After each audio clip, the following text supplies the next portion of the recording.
Assalamualaikum warahmatullahi wabarakatuh. Hari ini kita akan membahas materi mengenai mengagungkan Allah Subhanahu wa taala dengan tunduk pada perintahnya. Yang akan kita bahas yaitu yang pertama adalah macam-macam dari sujud. Ada sujud syukur, sujud syahwi, dan juga sujud tilawah. Apa yang dimaksud dengan sujud syukur? Sujud syukur adalah sujud yang dilakukan sebagai bentuk rasa syukur kepada Allah Subhanahu wa taala atas segala nikmat yang telah diberikan Allah Subhanahu wa taala kepada kita. Misalkan hadiah, rezeki, menang lomba, ataupun setelah keluar dari kesulitan atau bencana, atau bahkan terhindar dari suatu bencana. Maka kita bisa melaksanakan sujud, yaitu sujud syukur. Lalu apa saja syarat dari sujud syukur? Yang pertama adalah suci dari hadas kecil dan hadas besar. Yang kedua, menutup aurat untuk laki-laki maupun perempuan. Yang ketiga, menghadap kiblat. Yang keempat, tidak berbicara selain bacaan sujud syukur.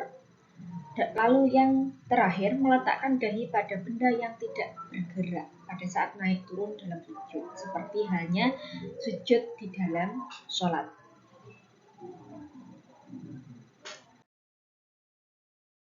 Dasar hukumnya yaitu hadis riwayat Abu Dawud dan At-Tirmizi. An Abi Bakrah anan Nabi Shallallahu Alaihi Wasallam. Karena idza atahu amrun yasuruhu au busyra bihi kharra sajidan syukran lillah. Yang artinya dari Abu Bakrah, sesungguhnya apabila datang kepada Nabi sesuatu yang menggembirakan atau kabar suka, beliau langsung melaksanakan sujud bersyukur kepada Allah. Lalu bagaimana tata cara dari sujud syukur? Yang pertama adalah mengambil posisi berdiri, menghadap kiblat, lalu melaksanakan takbiratul ihram. Lalu yang kedua, mengucapkan takbir untuk turun. Yang ketiga, turun sujud. Yang keempat, bangun dari sujud lalu diam sejenak sebelum salam. Dan yang terakhir adalah salam. Adapun niat sujud syukur yaitu Bismillahirrahmanirrahim, nawaitu sujuda syukri sunatan lillahi ta'ala. Artinya, saya niat sujud syukur sunnah karena Allah ta'ala. Ketika sujud, bacaan sujud syukur yang dibaca yaitu sajada wajhi lillahi khalaqahu wa sawwarahu wa syaqqa sam'ahu wa basarahu bihaulihi wa quwwatihi. Fatabarakallahu ahsanul kholiqin. Artinya, diriku bersujud kepada zat yang menciptakan dan membentuknya, membuka pendengaran dan penglihatannya dengan daya dan kekuatannya. Maha suci Allah sebaik-baik pencipta. Lalu, apabila syarat-syarat dari sujud syukur ini tidak terpenuhi, misalkan masih memiliki hadas dan juga tidak memungkinkan untuk melaksanakan wudhu, maka dapat mengganti sujud syukur dengan bacaan subhanallah walhamdulillah wala ilaha illallah wallahu akbar wala haula wala quwata illa billahil aliyil azim. Apa sih manfaat dari pelaksanaan sujud syukur? Yang pertama adalah sebagai ungkapan terima kasih kepada Allah dalam kehidupan sehari-hari karena Allah telah memberikan nikmat, anugerah, dan juga karunia kepada kita semua. Yang kedua, tidak sombong atas hasil yang telah diraih pada saat hidup di dunia. Karena hakikatnya segala sesuatu yang kita laksanakan semuanya adalah atas izin Allah dan juga atas pertolongan dari Allah. Lalu yang keempat, secara fisik sujud syukur dapat membantu melancarkan peredaran darah. Begitu juga dengan sujud-sujud yang lainnya. Dan juga secara mental, sujud syukur dapat membantu mengurangi stres dan juga meningkatkan keseimbangan emosional.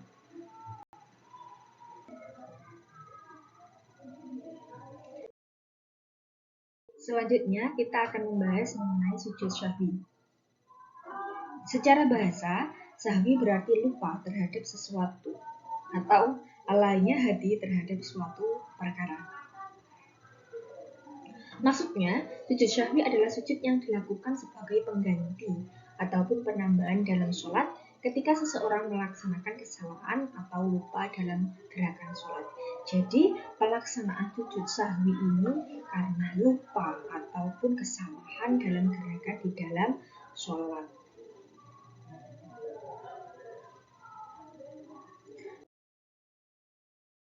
Dasar hukum sujud syahwi ini diriwayatkan oleh Muslim, yang artinya apabila salah seorang di antara kamu ragu dalam sholat, apakah ia telah mengerjakan 3 atau 4 rakaat, maka hendaklah ia menghilangkan keraguannya dan bisa meneruskan sholat, dan sholatnya diteruskan menurut apa yang ia yakini. Kemudian hendaklah ia sujud 2 kali sebelum salam. Jadi apabila ragu bisa melanjutkan sholatnya, tidak dipermasalahkan, tapi di akhir sebelum salam bisa melaksanakan sujud sahwi.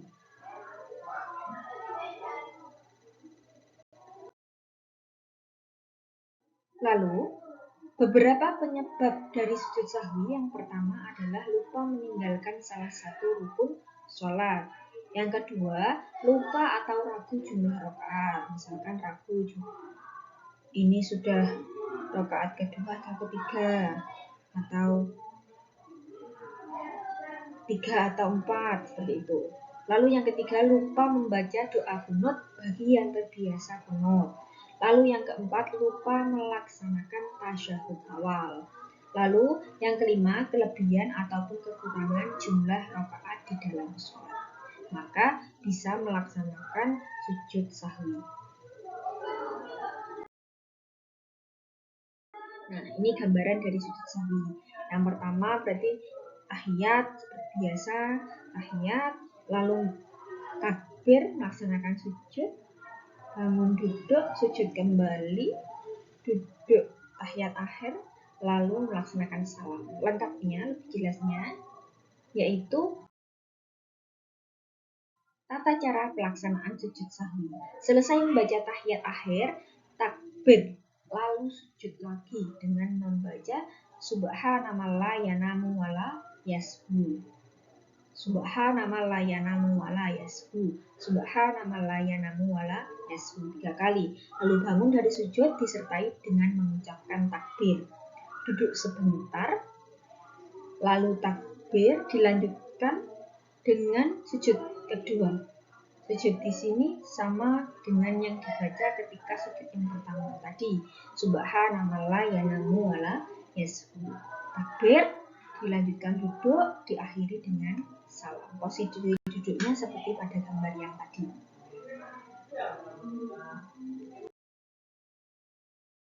Lalu apa sih manfaat pelaksanaan dari sujud sahwi? Manfaat pelaksanaan dari sujud sahwi yang pertama adalah menunjukkan rasa penyesalan atas kesalahan yang dilakukan karena telah melakukan kesalahan dalam sholat, baik karena ragu, baik lupa, atau meninggalkan salah satu rukun di dalam sholat. Lalu yang kedua, membantu meningkatkan konsentrasi di dalam sholat. Lalu yang ketiga, memberikan kesempatan untuk memperbaiki sholat yang tidak sempurna karena kelupaan tadi atau keraguan yang dilaksanakan pada saat tadi. Lalu yang keempat, menjadi pribadi yang rendah hati, sportif dan mau mengakui kesalahan diri dan segera memohon ampunan kepada Allah atas kekhilafan baik yang disengaja ataupun tidak disengaja. Dalam hal ini berarti sholat itu benar-benar diharapkan bisa menjadi pencegah perbuatan mungkar. Salah satunya dengan ketika melaksanakan kesalahan di dalam sholat, ada sujud sahwi, dan sujud sahwi ini bermanfaat sebagai pengingat diri bahwa apabila melakukan kesalahan segera memohon ampunan kepada Allah. Lalu yang terakhir, menyadari bahwa manusia tempat salah dan lupa, sehingga manusia tidak berhak untuk angkuh dan sombong.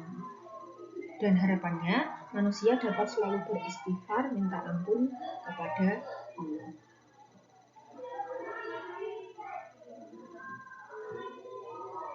Selanjutnya, sujud yang terakhir atau sujud yang ketiga adalah sujud tilawah. Sujud tilawah adalah sujud yang dilakukan ketika membaca atau mendengar ayat sajadah.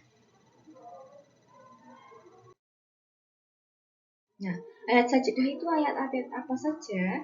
Terdapat 14 tempat, yaitu mulai dari surat Al-A'raf ayat 206, surat Ar-Ra'd ayat 15, ketiga surat An-Nahl ayat 49, keempat surat Al-Isra ayat 107, kelima surat Maryam ayat 58, keenam surat Al-Hajj ayat 18, selanjutnya surat Al-Hajj ayat 77, surat Al-Furqan ayat 60, surat An-Naml ayat 25, surat As-Sajdah ayat 15, surat Fussilat ayat 37, surat An-Najm ayat 62, surat Al-Insyiqaq ayat 21, dan yang terakhir surat Al-Alaq ayat 19.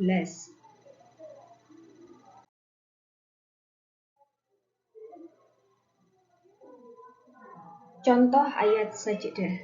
Bismillahirrahmanirrahim. Innal ladzina 'inda rabbika la yastakbiruna 'an ibadatihi wa yusabbihunahu wa lahu yasjudun. Shadaqallahul 'adzim. Nah, ketika membaca ataupun mendengar ayat sajdah dan memungkinkan untuk melaksanakan sujud tilawah, maka dianjurkan untuk melaksanakan sujud tilawah. Dasar hukumnya apa dari sujud tilawah pelaksanaannya? Ini diriwayatkan oleh hadis riwayat At-Tirmizi an Ibni Umar anna Nabi sallallahu alaihi wasallam kana yaqra'u alaina al-Qur'ana fa idza marra fi sajdati kabbara wa sajadana ma'ahu rawahu Tirmizi. Artinya, dari Ibnu Umar, sesungguhnya Nabi pernah membaca Al-Quran di depan kami. Ketika bacaannya sampai ayat sajdah, beliau takbir, lalu sujud, maka kami pun sujud bersama-sama dengan beliau. Lalu apa saja syarat-syarat sujud tilawah? Syaratnya sama dengan sujud syukur, yaitu yang pertama harus suci dari hadas kecil dan juga hadas besar. Yang kedua, menutup aurat. Jadi tidak diperkenankan sujud tilawah apabila terdapat aurat yang masih kelihatan. Lalu yang ketiga, menghadap kiblat. Keempat, tidak bicara selain bacaan sujud tilawah. Dan yang kelima, meletakkan dahi ke tempat sujud tanpa terhalang benda yang ikut bergerak seperti halnya saat sholat.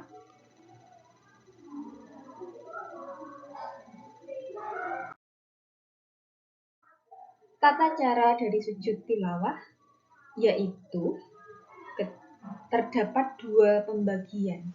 Yang pertama, tata cara sujud tilawah di luar sholat dan juga tata cara sujud tilawah di dalam sholat. Adapun tata cara sujud tilawah di luar sholat, yang pertama, seperti halnya pada gambar, harus menghadap kiblat. Yang kedua, berniat untuk sujud tilawah setelah menjumpai ayat sajdah, baik membaca ataupun mendengar. Lalu yang ketiga, melaksanakan takbiratul ihram. Yang keempat, sujud satu kali, disunnahkan membaca doa sujud tilawah, yaitu sajada wajhiya lillazi khalaqahu wa syaqqa sam'ahu wa basarahu bi haulihi wa quwwatihi. Lalu yang kelima, bangun dari sujud dengan takbir dan melaksanakan salam.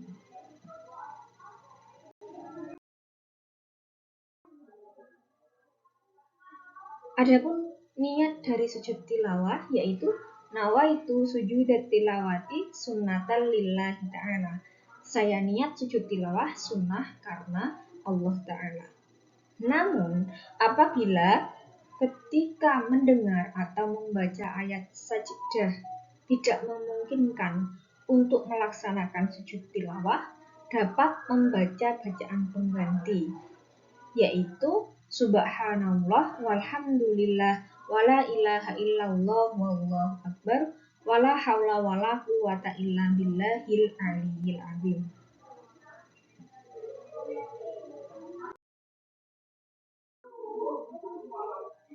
Yang kedua, tata cara sujud tilawah di dalam sholat. Jika dilakukan di dalam sholat, orang yang sedang sholat dapat langsung melakukan sujud tilawah setelah membaca ayat sajdah. Setelah sujud, langsung takbir dan kembali berdiri untuk melanjutkan sholat. Apabila dalam sholat berjamaah, jika imam melakukan sujud tilawah setelah membaca ayat sajdah, maka makmum harus mengikutinya. Tapi kalau imam tidak melaksanakan sujud tilawah, padahal imamnya membaca ayat sajdah, maka makmum tidak boleh melakukan sujud tilawah sendiri. Itu perbedaannya. Jadi kalau imamnya sujud tilawah, makmum ikut sujud tilawah. Kalau tidak, makmum tetap mengikuti untuk tidak melaksanakan sujud tilawah. Tidak boleh sujud tilawah sendiri dan berbeda dari imam.